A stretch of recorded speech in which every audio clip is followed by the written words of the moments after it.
ನಮಸ್ಕಾರ. ಕರ್ನಾಟಕ ಇದೀನಾಗಿ ಸ್ವಾಗತ. ನಾನು ಲತಾ ಧರ್ಮರಾಜ್. ಈಗ ಹೆಡ್ಲೈನ್. ಹಾಸನದಲ್ಲಿ ಜಿಲ್ಲಾಧಿಕಾರಿ ವಿರುದ್ಧ ಎಚ್.ಡಿ. ರೇವಣ್ಣ ವಾಗ್ದಾಳಿ. ಗ್ರಾಮ ಪಂಚಾಯತ್ ಮೀಸಲಾತಿ ಪಟ್ಟಿಗೆ ತೀವ್ರ ಆಕ್ಷೇಪ. ಸೋಮವಾರ ಜಿಲ್ಲಾಧಿಕಾರಿ ಕಚೇರಿ ಎದುರು ಪ್ರತಿಭಟನೆಗೆ ಕರೆ. ಯುವತಿ ನೇಣು ಬಿಗಿದ ಸ್ಥಿತಿಯಲ್ಲಿ ಪತ್ತೆ. ಪೋಷಕರಿಂದ ಯುವಕನ ವಿರುದ್ಧ ಗಂಭೀರ ಆರೋಪ. ಪೊಲೀಸರಿಂದ ತನಿಖೆ ಆರಂಭ. ಚುನಾವಣೆಯ ಮೀಸಲಾತಿ ಹಂಚಿಕೆಯಲ್ಲಿ ಲೋಪ. ಆರ್ಡಿಪಿಆರ್ ಮಾರ್ಗಸೂಚಿಗಳನ್ನು ಉಲ್ಲಂಘನೆ. ಜೆಡಿಎಸ್ ತಾಲೂಕು ಘಟಕದ ಅಧ್ಯಕ್ಷ ದೇವೇಗೌಡರ ಆರೋಪ.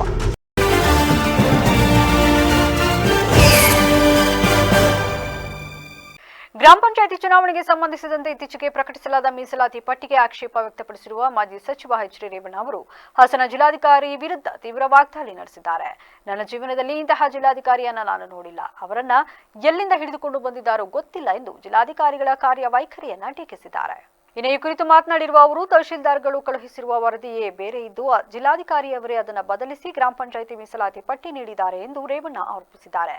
ಹಲವು ಕಡೆ ನಮ್ಮ ಮನಸ್ಸಿಗೆ ಬಂದ ರೀತಿಯಲ್ಲಿ ವರದಿಗಳನ್ನು ಬದಲಾಯಿಸಲಾಗಿದೆ. ತಮ್ಮ ಪಕ್ಷದ ಮತದಾರರು ಹೆಚ್ಚಿನ ಸಂಖ್ಯೆಯಲ್ಲಿರುವ ಪ್ರದೇಶಗಳಲ್ಲಿ ಉದ್ದೇಶಪೂರ್ವಕವಾಗಿ ಮೀಸಲಾತಿಯಲ್ಲಿ ಬದಲಾವಣೆ ಮಾಡಲಾಗಿದೆ ಎಂದು ಅವರು ದೂರಿದ್ದಾರೆ. ದೊಡ್ಡಗಣಗೆರೆ ಗ್ರಾಮ ಪಂಚಾಯಿತಿಯಲ್ಲಿ 3 ಎಸ್ಸಿ ಅಭ್ಯರ್ಥಿಗಳಿಗೆ ಮೀಸಲಾತಿ ನೀಡಿರುವ ವಿಚಾರವನ್ನು ಪ್ರಸ್ತಾಪಿಸಿದ ರೇವಣ್ಣ, ಮೀಸಲಾತಿ ಪ್ರಕ್ರಿಯೆಯಲ್ಲಿ ನಿಯಮಗಳನ್ನು ಪಾಲಿಸಲಾಗಿದೆಯೇ ಎಂಬ ಪ್ರಶ್ನೆ ಎತ್ತಿದ್ದಾರೆ. ಈ ಜಿಲ್ಲಾಧಿಕಾರಿ ಡ್ರಾಮಾ ಮಾಸ್ಟರ್ ಇದ್ದ ಹಾಗೆ ಎಂದು ಅವರು ಕಿಡಿಕಾರಿದರು. ಹೊಳೆನರಸೀಪುರ ಪುರಸಭೆಯಲ್ಲಿ 11 ತಿಂಗಳಾದರೂ ಸಭೆ ನಡೆಸಿರಲಿಲ್ಲ ಎಂದು ಆರೋಪಿಸಿದ ರೇವಣ್ಣ, ಜಿಲ್ಲೆಯಲ್ಲಿ ಶಾಶ್ವತವಾಗಿ ಕಾಂಗ್ರೆಸ್ ಅಧಿಕಾರದಲ್ಲಿರುತ್ತದೆ ಎಂದು ಜಿಲ್ಲಾಧಿಕಾರಿಗಳು ಭಾವಿಸಿದಂತಿದೆ ಎಂದು ವ್ಯಂಗ್ಯವಾಡಿದರು. ತಮ್ಮ 30 ವರ್ಷಗಳ ರಾಜಕೀಯ ಜೀವನದಲ್ಲಿ ಹಲವು ಜಿಲ್ಲಾಧಿಕಾರಿಗಳನ್ನ ನೋಡಿದ್ದು ಇಂತಹ ಜಿಲ್ಲಾಧಿಕಾರಿಯನ್ನ ನೋಡಿಲ್ಲ ಎಂದು ಅವರು ಹೇಳಿದರು. ಮೀಸಲಾತಿ ಪಟ್ಟಿಯಲ್ಲಿನ ಅಕ್ರಮ ಹಾಗೂ ಬದಲಾವಣೆಗಳನ್ನು ವಿರೋಧಿಸಿ ಸೋಮವಾರ ಜಿಲ್ಲಾಧಿಕಾರಿ ಕಚೇರಿ ಎದುರು ಪ್ರತಿಭಟನೆ ನಡೆಸುವುದಾಗಿ ಎಚ್.ಡಿ. ರೇವಣ್ಣ ಘೋಷಿಸಿದ್ದಾರೆ. ಬಳಿಕ ಅಗತ್ಯವಿದ್ದರೆ ಚುನಾವಣಾ ಆಯೋಗದ ಮೊರೆ ಹೋಗುವುದರ ಜೊತೆಗೆ ನ್ಯಾಯಾಂಗದ ಮೂಲಕವೂ ಹೋರಾಟ ನಡೆಸುವುದಾಗಿ ಎಚ್ಚರಿಕೆ ನೀಡಿದ್ದಾರೆ. ಇವತ್ತು ನಾನು ಇದೊಂದೇ ಮಾಡೋದು. ಫಸ್ಟು ಪಂಚಾಯತಿದು ಯಾವುದೇ ಇದ್ದರೆ ನಾನಲ್ಲ, ತಹಸೀಲ್ದಾರರಿಂದ ಬಂದ ಮೇಲೆ ಯಾವ ಆಧಾರದ ಮೇಲೆ ಚೇಂಜ್ ಮಾಡಿದ್ರು DC? ಯಾವ ಆಧಾರದ ಮೇಲೆ? 10, 11 ಒಂದೊಂದು ಪಂಚಾಯತ್ಗಿರೋದು 13 ಸೀಟ್ ಇದ್ದರೆ 11 ಸೀಟ್ ಹೆಂಗ್ರಿ ಚೇಂಜ್ ಮಾಡ್ತಾರೆ? ಚೌಣೂರು ಪಂಚಾಯತಿಲಿ ಅಲ್ಲಿ ಅಲ್ಕಾರ ಸಮಾಜ ಇರೋದು ಮೇಜರು, ಮಂಜಣ್ಣ ಕಾನ್ಸ್ಟಿಟ್ಯೂನ್ಸಿನೇ ಹಳ್ಳಿ ಮೈಸೂರು ಹೋಬಳಿ. ಯಾವ ಮಟ್ಟಕ್ಕೆ ಮಾಡ್ತಾರಿದ್ದ? ಓಲಿ ಒಂದು ಕರಡು ಪ್ರತಿನಾರು ಹಾಕಬೇಕಲ್ಲ. ಹಿಂದ್ಲಿಂದ ಏನು ರೂಲ್ಸ್ ಪ್ರಕಾರ ಒಂದು ಪಂಚಾಯತಿದ ಫಸ್ಟು ಕರಡು ಪ್ರತಿ ಹಾಕ್ತಾರೆ. ನೋಡಿ, 15 ದಿನ ಟೈಮ್ ಕೊಡ್ತಾರೆ. ಅದು 15 ದಿನದ ಮೇಲೆ ಫೈನಲ್ ಮಾಡ್ತಾರೆ. ಅದು ಇಲ್ಲವೇ ಇಲ್ಲ. ಡೈರೆಕ್ಟ್ ಯಾವುದೈತೋ ಗೊತ್ತಿಲ್ಲ. ಎಲೆಕ್ಷನ್ ಗ್ರಾಮ ಪಂಚಾಯಿತಿ ಚುನಾವಣೆಯ ಮೀಸಲಾತಿ ಹಂಚಿಕೆಯಲ್ಲಿ ಆರ್ಡಿಪಿಆರ್ ಮಾರ್ಗಸೂಚಿಗಳನ್ನು ಉಲ್ಲಂಘಿಸಿ ರಾಜಕೀಯ ಒತ್ತಡಕ್ಕೆ ಮಣಿದು ಏಕಪಕ್ಷೀಯವಾಗಿ ಅಧಿಸೂಚನೆ ಹೊರಡಿಸಲಾಗಿದೆ ಎಂದು ಜೆಡಿಎಸ್ ತಾಲೂಕು ಘಟಕದ ಅಧ್ಯಕ್ಷರಾದ ದೇವೇಗೌಡರು ಆರೋಪಿಸಿದರು. ಈ ಕುರಿತು ಮಾತನಾಡಿದ ಅವರು, ಜನಸಂಖ್ಯೆಗೆ ತಕ್ಕಂತೆ ಎಲ್ಲ ಸಮುದಾಯಗಳಿಗೂ ನ್ಯಾಯಯುತ ಅವಕಾಶ ನೀಡದೆ ಅಧಿಕಾರಿಗಳು ನಿರ್ಲಕ್ಷ್ಯ ವಹಿಸಿದ್ದಾರೆ. ವಿಶೇಷವಾಗಿ ಕೆಲವು ಪಂಚಾಯಿತಿಗಳಲ್ಲಿ ಹಿಂದುಳಿದ ವರ್ಗ ಹಾಗೂ ಇತರೆ ಸಮುದಾಯಗಳಿಗೆ ಸಿಗಬೇಕಾದ ಸೂಕ್ತ ಮೀಸಲಾತಿಯನ್ನು ಕಡೆಗಣಿಸಲಾಗಿದೆ. ಆದ್ದರಿಂದ ಈ ಅಕ್ರಮ ಮೀಸಲಾತಿಯನ್ನು ಕೂಡಲೇ ರದ್ದುಪಡಿಸಿ ಯಾವುದೇ ಸಮುದಾಯಕ್ಕೆ ಅನ್ಯಾಯವಾಗದಂತೆ ಜನಸಂಖ್ಯೆಯ ಆಧಾರದ ಮೇಲೆ ಪಾರದರ್ಶಕವಾಗಿ ಮರು ಮೀಸಲಾತಿ ನಿಗದಿಪಡಿಸಬೇಕು ಎಂದು ಜಿಲ್ಲಾಧಿಕಾರಿಗಳಿಗೆ ಮನವಿ ಮಾಡಲಾಗಿದೆ ಎಂದರು. ಪಂಗಡ ಇರ್ಬೋದು, ಸಾಮಾನ್ಯ ವರ್ಗ ಇರ್ಬೋದು, ಹಿಂದುಳಿದ ವರ್ಗ ಇರ್ಬೋದು, ಯಾವ್ಯಾವ ಸಮುದಾಯದವರಲ್ಲಿ ಜಾಸ್ತಿ ಇದ್ದಾರೋ ಅವ್ರಿಗೆ ಅಲ್ಲಿ ನೋಡಿ ಮೀಸಲಾತಿಯನ್ನು ಕೊಡಬೇಕಾಯಿತು. ಅದನ್ನು ಮಾಡ್ದಲೇ ಹಾಸನ ತಾಲೂಕು ತಹಸೀಲ್ದಾರವರು ಅವ್ರ ಮನಸಾಯಿಸಿ ಎಲ್ಲಕ್ಕಿಂತ ಮುಖ್ಯವಾಗಿ ರಾಜಕೀಯ ಒತ್ತಡಕ್ಕೆ ಒಳಗಾಗಿ ಇವರು ಮೀಸಲಾತಿಯನ್ನು ಗ್ರಾಮ ಪಂಚಾಯಿತಿಗಳಿಗೆ ಮೀಸಲಾತಿಯನ್ನು ನಿಗದಿಪಡಿಸುವಾಗ ಒಂದೊಂದು ಸರಿ 2-2, 3-3 ಸರಿ ಬಂದಿರತಕ್ಕಂಥ ಮೀಸಲಾತಿಯನ್ನು ಕೊಟ್ಟು ಮೀಸಲಾತಿಯನ್ನು ಮಾಡಿ ಜಿಲ್ಲಾಧಿಕಾರಿಗಳಿಗೆ ಕಳಿಸಿದ್ದಾರೆ. ಜಿಲ್ಲಾಧಿಕಾರಿಗಳು ಕೂಡ ಅದನ್ನು ಪರಿಶೀಲನೆ ಮಾಡದೆ ಅವರು ಅಕ್ರಮ ಬಾಂಗ್ಲಾದೇಶಿ ವಲಸಿಗರ ನಿಯಂತ್ರಣ ಹಾಗೂ ಗೋಹತ್ಯೆ ಮತ್ತು ಅಕ್ರಮ ಗೋ ಸಾಗಾಟಕ್ಕೆ ಕಡಿವಾಣ ಹಾಕುವಂತೆ ಆಗ್ರಹಿಸಿ ಶ್ರೀರಾಮ ಸೇನೆ ವತಿಯಿಂದ ರಾಜ್ಯಾದ್ಯಂತ ಹೋರಾಟ ನಡೆಸಲಾಗುವುದು ಎಂದು ಸಂಘಟನೆ ರಾಜ್ಯ ಕಾರ್ಯದರ್ಶಿ ಸುಂದರೇಶ್ ಗೌಡ ಎಚ್ಚರಿಸಿದರು. ನಗರದಲ್ಲಿ ಶನಿವಾರ ಸುದ್ದಿಗೋಷ್ಠಿಯಲ್ಲಿ ಮಾತನಾಡಿ, ಪ್ರಮೋದ್ ಮುತಾಲಿಕ್ ಅವರ ನೇತೃತ್ವದ ಶ್ರೀರಾಮ ಸೇನೆ ಕಟ್ಟರೆ ಹಿಂದೂ ಸಂಘಟನೆಯಾಗಿ ಅಕ್ರಮ ಚಟುವಟಿಕೆಗಳ ವಿರುದ್ಧ ನಿರಂತರವಾಗಿ ಹೋರಾಟ ನಡೆಸುತ್ತಿದೆ. ಅಕ್ರಮ ಬಾಂಗ್ಲಾ ವಲಸಿಗರ ಸಂಖ್ಯೆ ಹೆಚ್ಚುತ್ತಿರುವುದು ಆತಂಕಕಾರಿ ಬೆಳವಣಿಗೆ ಇದ್ರು. ಚಿಕ್ಕಮಗಳೂರು ಜಿಲ್ಲೆಯಲ್ಲಿ ಶ್ರೀರಾಮ ಸೇನೆಯ ಕಾರ್ಯಕರ್ತರೇ 5 ಅಕ್ರಮ ಬಾಂಗ್ಲಾ ವಲಸಿಗರನ್ನ ಪತ್ತೆ ಹಚ್ಚಿ ಪೊಲೀಸರಿಗೆ ಒಪ್ಪಿಸಿದ್ದಾರೆ. ಆದರೆ ರಾಜ್ಯ ಸರ್ಕಾರ ನಿರೀಕ್ಷಿತ ಮಟ್ಟದಲ್ಲಿ ಕ್ರಮ ಕೈಗೊಳ್ಳುತ್ತಿಲ್ಲ. ಗೃಹ ಸಚಿವರು ಇದನ್ನು ಬಿಟ್ಟು ಬೇರೆಯದನ್ನ ಹೆಚ್ಚಾಗಿ ಮಾತನಾಡುತ್ತಿದ್ದಾರೆ. ವಿರೋಧ ಪಕ್ಷವಾಗಿರುವ ಬಿಜೆಪಿಯು ಈ ಕುರಿತು ಸಮರ್ಪಕವಾಗಿ ಧ್ವನಿ ಎತ್ತುತ್ತಿಲ್ಲ ಎಂದು ಕಿಡಿಕಾರಿದರು. ಈಗೇನು ಶ್ರೀರಾಮ ಸೇನೆ ಸಂಘಟನೆ ಸುಮಾರು 21 ವರ್ಷಗಳಿಂದ ನಿರಂತರವಾಗಿ ರಾಜ್ಯದಲ್ಲಿ ಹೋರಾಟ ಮಾಡಿಕೊಂಡು ಬರ್ತಾ ಇದೆ. ತಮ್ಮೆಲ್ಲರಿಗೂ ಗೊತ್ತಿರುವ ಹಾಗೆ ಪ್ರಮೋದ್ ಮುತಾಲಿಕ್ ಜಿಯವರ ಒಂದು ಕಟ್ಟರ್ ಹಿಂದುತ್ವದ ಸಂಘಟನೆ ಅಂತಕ್ಕಂಥ ಒಂದು ಹೆಸರನ್ನು ಪಡ್ಕೊಂಡು ಬಂದಂಥದ್ದು. ಪ್ರತಿ ತಿಂಗಳಿಗೆ ಜಿಲ್ಲಾ ಅಭ್ಯಾಸ ವರ್ಗ ಅಂತಕ್ಕಂಥದ್ದು ಜಿಲ್ಲಾ ಬೈಠಕನ್ನು ತಗೊಳ್ಬೇಕಂತಕ್ಕಂಥದ್ದನ್ನು ಈಗಾಗಲೇ ರಾಜ್ಯ ಕಮಿಟಿ ನಿರ್ಣಯ ಮಾಡಿತ್ತು. ಅದರಂತೆ ಇವತ್ತು ಹಾಸನ ಜಿಲ್ಲೆಯ ಜಿಲ್ಲಾ ಬೈಠಕನ್ನು ಹಮ್ಮಿಕೊಂಡಿದ್ದೀವಿ. ಈ ಬೈಠಕಿನ ವಿಶೇಷ ಏನಂದರೆ ಅಕ್ರಮ ನುಸುಳುಕೋರ ಬಾಂಗ್ಲಾದವರ ವಿರುದ್ಧ ಹೋರಾಟ ಮಾಡುವಂಥದ್ದು ಮತ್ತು ಗೋಹಂತಕರ ಹಾವಳಿ ಇತ್ತೀಚೆಗಂತೂ ಗೋಹಂತಕರಿಗೆ ಭಯನೇ ಇಲ್ಲದಂತಾಗಿದೆ. ಯಾವುದೇ ಪೊಲೀಸ್ ಅಧಿಕಾರಿಗಳಾಗಿರ್ಬೋದು, ಸಂಘಟನೆಗಳದಾಗಿರ್ಬೋದು, ರಾಜಕಾರಣಿಗಳದಾಗಿ. ಸುದ್ದಿಗೋಷ್ಠಿಯಲ್ಲಿ ಶ್ರೀರಾಮ್ ಸೇನೆ ಜಿಲ್ಲಾಧ್ಯಕ್ಷ ಧರ್ಮನಾಯಕ್, ಪದಾಧಿಕಾರಿಗಳಾದ ಪ್ರತಿಮಾ, ಜಾನಕೆರೆ, ಹೇಮಂತ್, ಜಗದೀಶ್, ಮಹೇಶ್, ಅಮಿತ್, ಅರುಣ್, ಗಿರೀಶ್ ಹಾಗೂ ದರ್ಶನ್ ಉಪಸ್ಥಿತರಿದ್ದರು. ಬ್ರಾಹ್ಮಣ ಯುವಜನ ಸಭೆಯು ಕಳೆದ 40 ವರ್ಷಗಳಿಂದ ಸಾಮಾಜಿಕ, ಧಾರ್ಮಿಕ ಹಾಗೂ ರಾಷ್ಟ್ರೀಯ ಹಬ್ಬಗಳ ಅಂಗವಾಗಿ ವಿವಿಧ ಕಾರ್ಯಕ್ರಮಗಳನ್ನು ಆಯೋಜಿಸುತ್ತಾ ಬಂದಿದ್ದು, ಇದರ ಭಾಗವಾಗಿ ಮ್ಯೂಸಿಕಲ್ ಫಂಡ್ ರೈಸಿಂಗ್ ಕಾರ್ಯಕ್ರಮ ಆಯೋಜಿಸಲಾಗಿದೆ ಎಂದು ಸಭೆಯ ಅಧ್ಯಕ್ಷರು ತಿಳಿಸಿದರು. ಇನ್ನು ಈ ಕುರಿತು ಮಾತನಾಡಿದ ಅವರು, ಈ ಬಾರಿ ಬ್ರಾಹ್ಮಣ ಯುವಜನ ಸಭೆಯ ವತಿಯಿಂದ ಸಾಮಾಜಿಕ ಕಳಕಳಿಯೊಂದಿಗೆ ವಿಶೇಷ ಚೇತನ ಮಕ್ಕಳ ನೆರವಿಗಾಗಿ ನಿಧಿ ಸಂಗ್ರಹಿಸುವ ಉದ್ದೇಶದಿಂದ ಮ್ಯೂಸಿಕಲ್ ಫಂಡ್ ರೈಸಿಂಗ್ ಕಾರ್ಯಕ್ರಮ ಆಯೋಜಿಸಲಾಗಿದೆ. ಹಾಸನ ಕಲಾಭವನದಲ್ಲಿ ಕಾರ್ಯಕ್ರಮ ನಡೆಯಲಿದ್ದು, ಸಂಗೀತ ಕಾರ್ಯಕ್ರಮದ ಮೂಲಕ ಸಂಗ್ರಹವಾಗುವ ಹಣವನ್ನು ಹಾಸನದಲ್ಲಿರುವ ವಿಶೇಷ ಚೇತನ ಮಕ್ಕಳ ಶಾಲೆಗೆ ನೀಡಲು ನಿರ್ಧರಿಸಲಾಗಿದೆ ಎಂದು ಅಧ್ಯಕ್ಷರು ತಿಳಿಸಿದರು. ಯುವಜನ ಸಭೆಯ ಪದಾಧಿಕಾರಿಗಳು ಭೇಟಿ ನೀಡಿ ಅಲ್ಲಿನ ಮಕ್ಕಳ ಪರಿಸ್ಥಿತಿ ಹಾಗೂ ಅಗತ್ಯಗಳನ್ನು ಪರಿಶೀಲಿಸಿದಾಗ ಹಲವು ಮೂಲಭೂತ ಸೌಲಭ್ಯಗಳ ಕೊರತೆ ಕಂಡುಬಂದಿದೆ ಎಂದು ಹೇಳಿದರು. ಸಾಲ್ಗಾಮಿ ರಸ್ತೆಯ ಚೆಸ್ಕಾಂ ಕಚೇರಿ ಹಾಗೂ ಜಿಲ್ಲಾ ಖಜಾನೆ ಕಚೇರಿ ಎದುರಿನ ಕಟ್ಟಡದಲ್ಲಿ ನಡೆಯುತ್ತಿರುವ ಈ ಶಾಲೆಯು ಜನಕಲ್ಯಾಣ ವಸತಿಯಿಂದ ಕಟ್ಟಡವನ್ನು ಬಾಡಿಗೆಗೆ ಪಡೆದುಕೊಂಡಿದ್ದು, ತಿಂಗಳಿಗೆ ಸುಮಾರು 75,000 ಬಾಡಿಗೆ ಪಾವತಿಸುತ್ತಿದೆ. ಸುಮಾರು 120 ವಿಶೇಷ ಚೇತನ ಮಕ್ಕಳನ್ನು ಇಲ್ಲಿ ಆರೈಕೆ ಮಾಡಲಾಗುತ್ತಿದ್ದು, ಅವರಲ್ಲಿ 25 ಹೆಣ್ಣು ಮಕ್ಕಳಿದ್ದಾರೆ. 6 ರಿಂದ 25 ವರ್ಷದೊಳಗಿನ ಮಕ್ಕಳು ಶಾಲೆಯಲ್ಲಿ ಇದ್ದಾರೆ ಎಂದು ತಿಳಿಸಿದರು. ಮೊದಲನೇ ವಿಚಾರ ಏನು ಅಂತಂದರೆ, ಬ್ರಾಹ್ಮಣ ಯೋಜನಾ ಸಭಾ, ಇದ್ರ ಬಗ್ಗೆ ಕೆಲವ್ರಿಗೆ ಇನ್ನೂ ಮಾಹಿತಿ ಅಷ್ಟಾಗಿ ಇರಲಿಕ್ಕೆ ಸಾಧ್ಯ ಇಲ್ಲ. ಹಾಗಾಗಿ ಬ್ರಾಹ್ಮಣ ಯೋಜನಾ ಸಭಾ ಅಂದರೆ ಏನು ಅನ್ನೋದನ್ನು ಮೊದಲನೇ ವಿಚಾರ ತಿಳಿಸ್ತೀನಿ.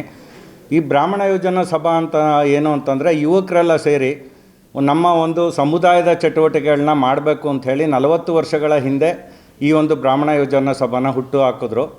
ಇದು ಕಳೆದ 40 ವರ್ಷಗಳಲ್ಲಿ ಸಾಕಷ್ಟು ಸಾಮಾಜಿಕವಾಗಿ, ಧಾರ್ಮಿಕವಾಗಿ ಹಾಗೂ ನಮ್ಮ ಏನು ಒಂದು ರಾಷ್ಟ್ರೀಯ ಹಬ್ಬಗಳಿದೆ, ಅದು ರಕ್ಷಾಬಂಧನ, ಈ ಥರ ಹಲವಾರು ಕಾರ್ಯಕ್ರಮಗಳನ್ನ ಮಾಡ್ಕೊಂಡು ಬಂದಿದೆ ಕಳೆದ 40 ವರ್ಷಗಳಿಂದ.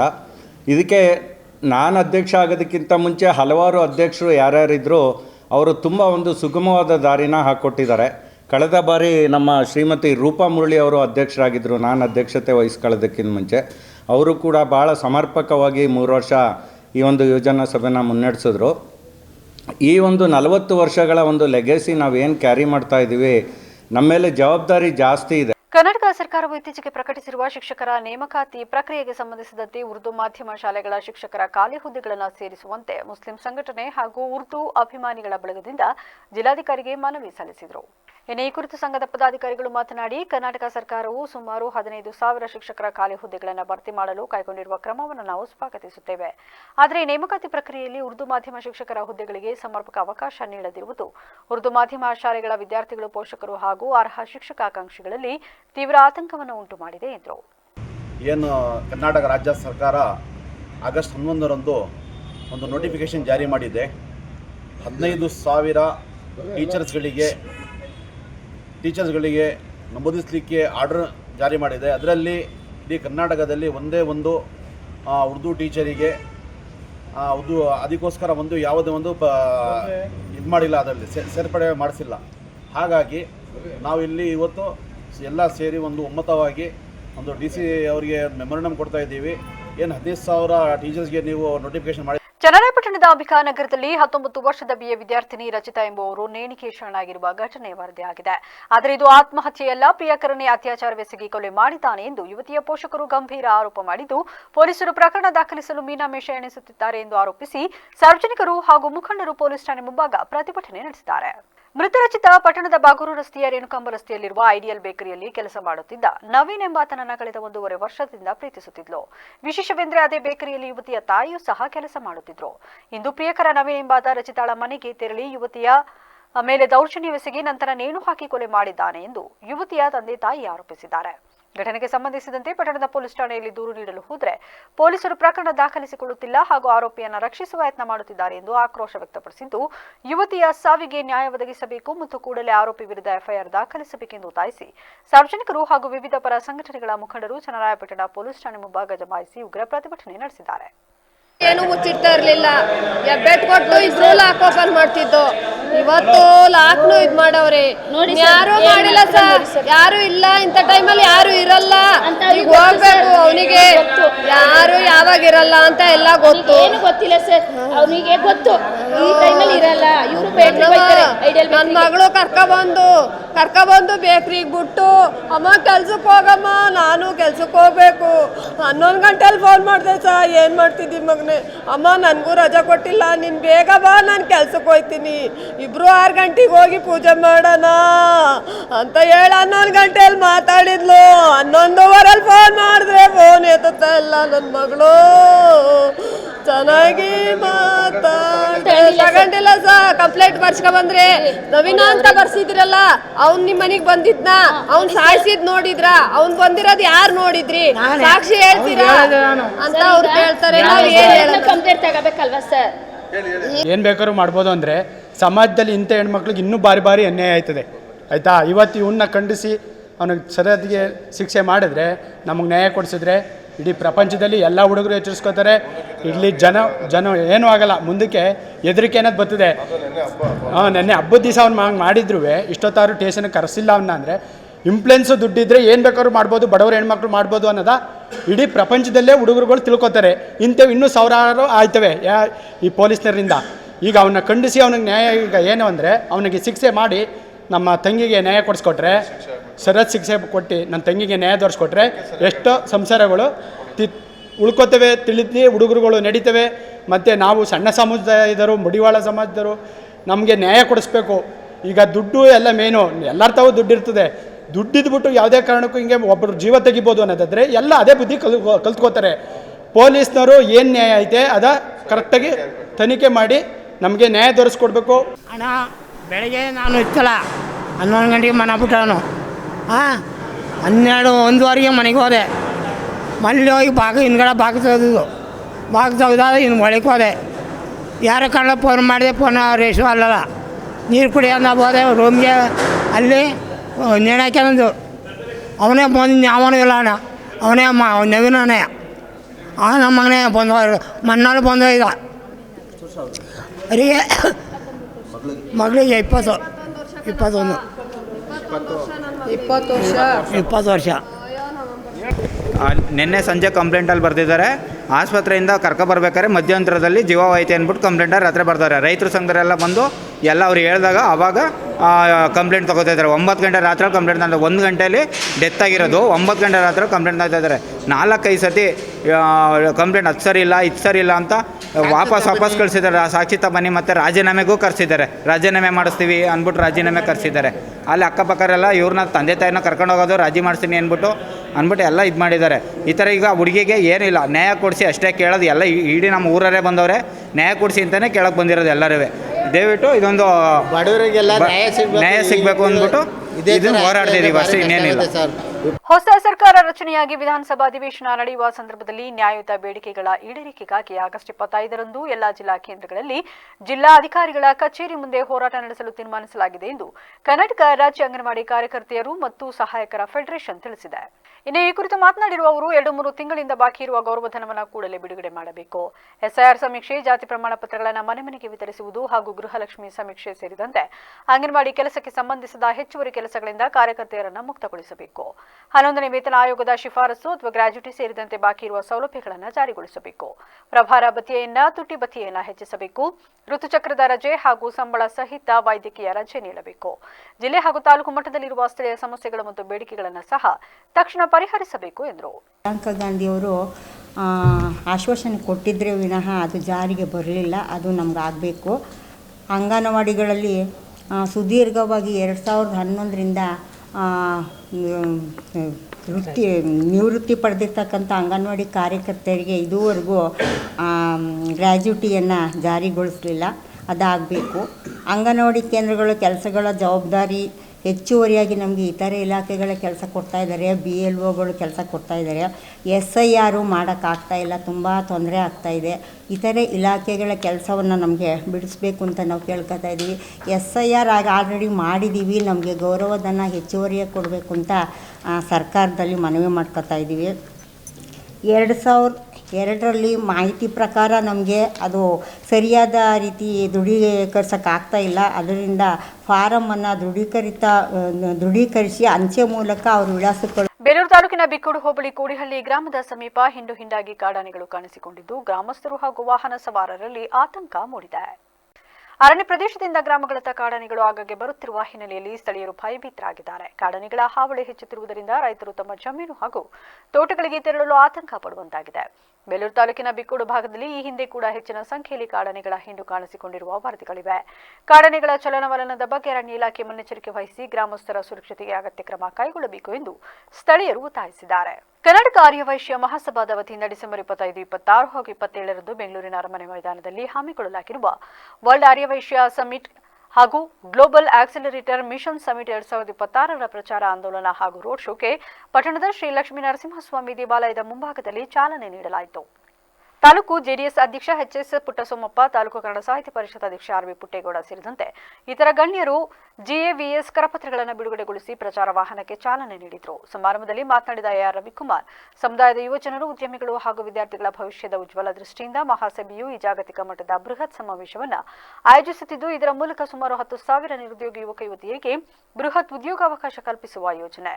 ನವೋದ್ಯೋಗಗಳಿಗೆ ಪ್ರೋತ್ಸಾಹ, ಜಾಗತಿಕ ಸಿಇಒಗಳು ಮತ್ತು ವಿಷಯ ತಜ್ಞರಿಂದ ವ್ಯಾಪಾರ ವೃದ್ಧಿ, ಎಐ ತಂತ್ರಜ್ಞಾನದ ಸದ್ಬಳಕೆ ಹಾಗೂ ರಫ್ತು ಆಮದು ವ್ಯವಹಾರಗಳ ಕುರಿತು ತರಬೇತಿ, ಸರ್ಕಾರದ ವಿವಿಧ ಸೌಲಭ್ಯಗಳು ಮತ್ತು ಅನುದಾನಗಳನ್ನು ಪಡೆದುಕೊಳ್ಳಲು ತಜ್ಞರಿಂದ ಸೂಕ್ತ ಸಲಹೆ ಮತ್ತು ಸಹಕಾರ.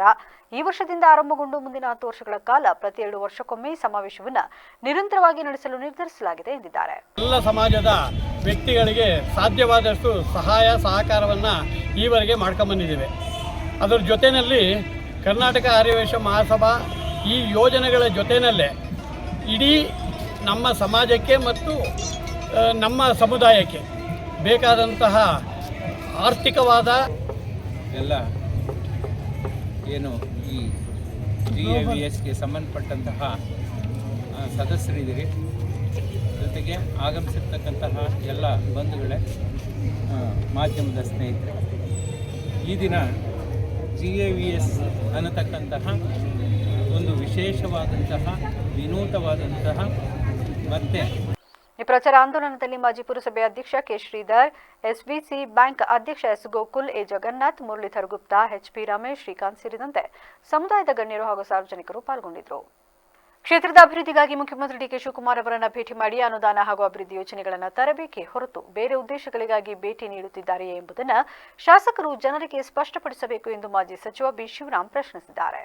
ಸುದ್ದಿಗೋಷ್ಠಿಯಲ್ಲಿ ಮಾತನಾಡಿದ ಅವರು, ಕ್ಷೇತ್ರದ ಜನರಿಗೆ ಕುಡಿಯುವ ನೀರು, ನೀರಾವರಿ, ರಸ್ತೆ ಸೇರಿದಂತೆ ಮೂಲ ಸೌಕರ್ಯಗಳ ಅಗತ್ಯವಿದೆ. ಹಲವು ವರ್ಷಗಳಿಂದ ಪ್ರಸ್ತಾವನೆಯಲ್ಲಿರುವ ಹೆಬ್ಬಾಳ ನೀರಾವರಿ ಯೋಜನೆಗೆ ಅನುದಾನ ಹಾಗೂ ಅನುಮೋದನೆ ದೊರಕಿಸಲು ಶಾಸಕರು ಸರ್ಕಾರದ ಮೇಲೆ ಒತ್ತಡ ತರಬೇಕು. 8 ಗ್ರಾಮ ಪಂಚಾಯಿತಿಗಳ ವ್ಯಾಪ್ತಿಯ 61 ಕೆರೆಗಳಿಗೆ ನೀರು ತುಂಬಿಸುವ ಈ ಯೋಜನೆ ಜನರ ಬಹುದಿನಗಳ ಬೇಡಿಕೆಯಾಗಿದೆ. ಬರಗಾಲದಿಂದ ರೈತರು ಸಂಕಷ್ಟದಲ್ಲಿರುವ ಸಂದರ್ಭದಲ್ಲಿ ಯೋಜನೆಗೆ ಆದ್ಯತೆ ನೀಡಬೇಕು ಎಂದು ಒತ್ತಾಯಿಸಿದರು. ಶಾಸಕರಿಗೆ ಇನ್ನೂ ಸುಮಾರು 1.5 ವರ್ಷಗಳ ಕಾಲಾವಕಾಶವಿದೆ. ಈ ಅವಧಿಯಲ್ಲಿ ಹೆಬ್ಬಾಳ ನೀರಾವರಿ ಯೋಜನೆಯನ್ನು ಜಾರಿಗೆ ತಂದು ತೋರಿಸಲಿ. ಅದರ ಶ್ರೇಯಸ್ಸು ಶಾಸಕರಿಗೆ ಸಲ್ಲಲಿ. ಸಾಧ್ಯವಾಗದಿದ್ದರೆ ಜನರ ಪರವಾಗಿ ಹೋರಾಟ ನಡೆಸಿ ಯೋಜನೆ ದಾರಿಗೆ ತರುವ ಪ್ರಯತ್ನ ಮಾಡುತ್ತೇನೆ ಎಂದು ಸವಾಲು ಹಾಕಿದ್ದಾರೆ. ಎಲ್ಲಾ ಮಂತ್ರಿಗಳು ಜೋಬಲೆ ಅವರೇ. ಶಿವಕುಮಾರ್ ಯಾವಾಗ ಬೇಕು ಅಪಾಯಿಂಟ್ಮೆಂಟ್ ಅಂತಾರೆ, ಅವರು ರಿಯಲ್ ಎಸ್ಟೇಟ್ ಅಥವಾ ಯೋಜನೆ ಮಂಜೂರಾತಿ ಮಾಡ್ತಾರೆ. ಜಾರ್ಜ್ ನಾನು ಹೇಳ್ದಂಗೆ ಅಂತ ನಾನು ಹೇಳಿದೆ, ಅವ್ರ ಮನೆ ರೈತರಿಗೆ ಹೇಳ್ತಾರೆ, ಇದೆಯಲ್ಲ ಇದು ನಿಜವಾಗೂ ಬೇಲೂರಿನ ತಾಲೂಕು ಕ್ಷೇತ್ರದ ಜನ 8 ಪಂಚಾಯಿತಿಯಲ್ಲಿ ಇವತ್ತು ನೆನಕೋತಾರೆ. ಅಂದ್ರೆ ಶಾಶ್ವತವಾದಂತ ಒಂದು ಯೋಜನೆ, ಇದ್ರ ಬಗ್ಗೆ ಕ್ರಮ ಸುಮ್ಮನೆ ಈಗ ನಾವು ಪ್ರಸ್ತಾಪ ಮಾಡ್ತಾ ಇದ್ದೀವಿ. ಈಗ ಕೇಳಿದೆ ನಾನು, ನಿಮ್ಮ ಹೆಬ್ಬಾಳಕ್ಕೆ ಬಂದಿದ್ರು, ಆ ಪಂಚಾಯತಿ ಮೇಲೆ ಒಂದು ಬಿಲ್ಡಿಂಗು, ಅದಕ್ಕೆ ನೆನ್ಕೊಂಡು ತಂದೆ. ಏನಾಗಿದೆ? ಏನ್ ಜನಕ್ಕೆ ಕಣ್ಣೋರ್ಸಕ್ಕೆ ಆಸ್ತಾರ? ಏನಾದ್ರೂ ಒಂದು ಆಗಿರ್ಬೇಕಲ್ವಾ?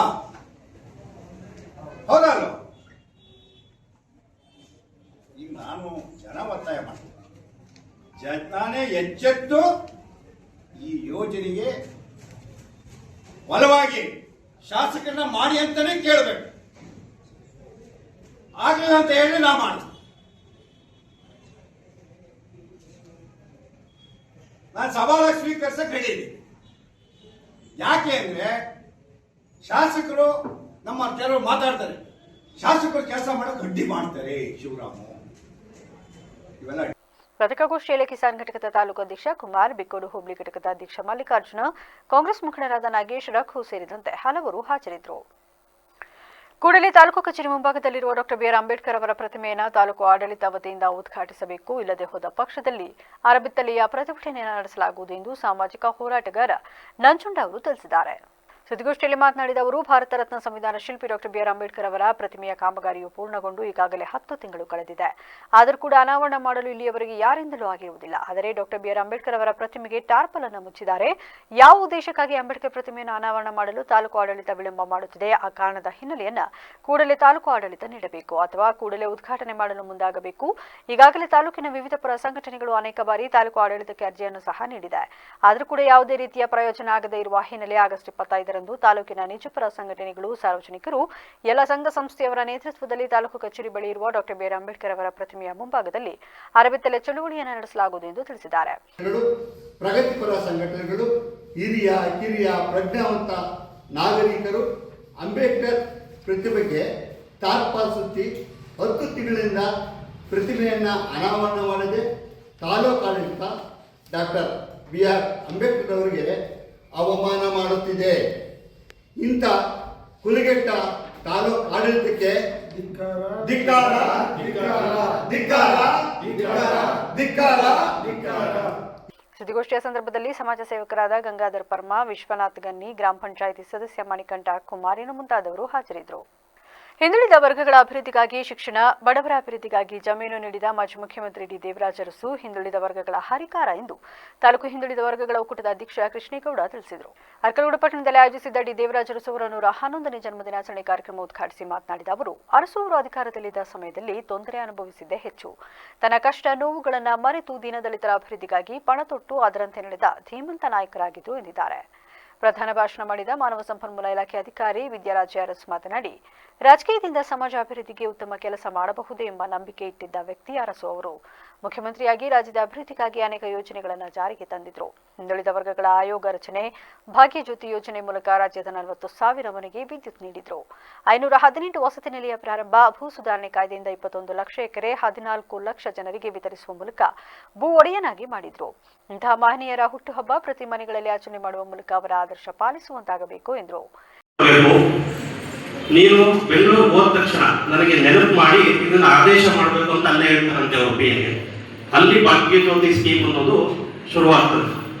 ಸುಮಾರು ಆಗಿನ ಕಾಲದಲ್ಲಿ 40,000 ಮನೆಗಳಿಗೆ ವಿದ್ಯುತ್ ಅನ್ನ ಕೊಡ್ತಾರೆ, 10,000 ಗ್ರಾಮಗಳಿಗೆ ವಿದ್ಯುತ್ ಸಂಪರ್ಕ ಕೊಡ್ತಾರೆ ಅವ್ರ ಕಾಲದಲ್ಲಿ. ಅವರು ಮಹಾಭಾರತದ ಬಗ್ಗೆ ಏನ್ ತಿಳ್ಕೊಂಡಿಲ್ವೋ ಗೊತ್ತಿಲ್ಲ. ನಿಮ್ಮೆಲ್ಲ ಹಾಸ್ಟೆಲ್ಸ್ ಅಲ್ಲೂ ಕೂಡ ದೇವರಾಜ ಅರಸು ಅವ್ರ ಬಗ್ಗೆ ಇರ್ತಕ್ಕಂಥ ಬುಕ್ಕುಗಳನ್ನ ಇಟ್ಟಿರ್ತಾರೆ ಆಯ್ತಾ. ನಿಮ್ಮ ಕರಿಕ್ಯುಲರ್ ಆಕ್ಟಿವಿಟೀಸ್ ಅಲ್ಲಿ ಏನು ಕರಿಕ್ಯುಲಮ್ ಅಲ್ಲಿ ನೀವು ಪಠ್ಯ ಪುಸ್ತಕಗಳನ್ನ ಓದ್ತಿರೋ ಅದ್ರ ಹೊರತಾಗಿ ದೇವರಾಜ. ಇದೇ ವೇಳೆ ಕಾರ್ಯಕ್ರಮದಲ್ಲಿ ಹೆಚ್ಚಿನ ಅಂಕ ಪಡೆದ ವಿದ್ಯಾರ್ಥಿಗಳಿಗೆ ಪ್ರತಿಭಾ ಪುರಸ್ಕಾರ ನೀಡಿ ಗೌರವಿಸಲಾಯಿತು. ಕಾರ್ಯಕ್ರಮದಲ್ಲಿ ತಹಶೀಲ್ದಾರ್ ಕೆಸಿ ಸೌಮ್ಯ, ಅಕ್ಷರದಾಸೋಹ ಸಹಾಯಕ ನಿರ್ದೇಶಕ ರಂಗಸ್ವಾಮಿ, ಆರ್ಐ ಲೋಕೇಶ್, ತಾಲೂಕು ಹಿಂದುಳಿದ ವರ್ಗಗಳ ಕಲ್ಯಾಣ ಇಲಾಖೆ ಅಧಿಕಾರಿ ಉಳ್ಳಾಗಡ್ಡಿ ಸೇರಿದಂತೆ ವಿದ್ಯಾರ್ಥಿಗಳು, ಸಾರ್ವಜನಿಕರು ಉಪಸ್ಥಿತರಿದ್ದರು. ಚನ್ನರಾಯಪಟ್ಟಣದ ಮೇಗಲಕೇರಿಯ ಶ್ರೀ ಲಕ್ಷ್ಮೀ ದೇವಾಲಯದಲ್ಲಿ ವರಮಹಾಲಕ್ಷ್ಮಿ ಹಬ್ಬದ ಪ್ರಯುಕ್ತ ಶ್ರೀಲಕ್ಷ್ಮೀ ದೇವರಿಗೆ ವಿಶೇಷ ಹೂವಿನ ಅಲಂಕಾರ ಮಾಡಿ ಪೂಜೆ ಸಲ್ಲಿಸಲಾಯಿತು. ಈ ವೇಳೆ ಪ್ರಧಾನ ಅರ್ಚಕ ವಿಷ್ಣು ಮಾತನಾಡಿ, ಶ್ರೀ ಅಮ್ಮನವರಿಗೆ ಇಂದು ಬೆಳಿಗ್ಗೆ 5 ಪಂಚಾಮೃತ, ಗಂಟೆಗೆ ಅಭಿಷೇಕ, ಲಕ್ಷ್ಮೀ ಸಹಸ್ರನಾಮ ಅರ್ಚನೆ, ವಿಶೇಷ ಹೂವಿನ ಅಲಂಕಾರ ಹಾಗೂ ಬಂದಂತಹ ಭಕ್ತಾದಿಗಳಿಗೆ ತೀರ್ಥ ಪ್ರಸಾದ ವಿನಿಯೋಗ ಏರ್ಪಡಿಸಲಾಗಿದ್ದು, ಸರ್ವ ಭಕ್ತಾದಿಗಳಿಗೆ ಶ್ರೀಲಕ್ಷ್ಮೀ ದೇವಿ ಆಶೀರ್ವಾದ ಸದಾ ಇರಲಿ, ರಾಜ್ಯದಲ್ಲಿ ಉತ್ತಮ ಬೆಳೆ ಮಳೆಯಾಗಲಿ ಹಾಗೂ ಸುಭಿಕ್ಷೆಯಿಂದ ಎಲ್ಲ ಸಾರ್ವಜನಿಕರು ಆರೋಗ್ಯವಾಗಿರಲಿ ಎಂದು ಸಹಸ್ರನಾಮಾರ್ಚನೆಯನ್ನು ನೆರವೇರಿಸಲಾಗಿದೆ ಎಂದು ತಿಳಿಸಿದರು.